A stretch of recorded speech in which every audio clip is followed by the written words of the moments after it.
সর্দার মাই বাপ মানুষ ছিল দুইজন। দুইজন মানুষ ছিল? আমি তো অবাক।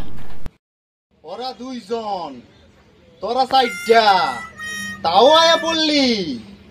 গোবর সিং এর নাম মাটিতে মিলাই দিলি। বাচ্চা কি ভাবছ সর্দার ইনাম দিব? হ্যাঁ, সর্দার ইনাম দিব?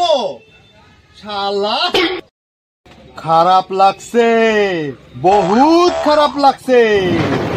গোবর সিং এর বহুত খারাপ লাগছে। হুজুর মাই বাপ, আমাকে তুমি ক্ষমা করে দাও, তোমার আমি লবণ খাইছি। এখন কুল্লি খা।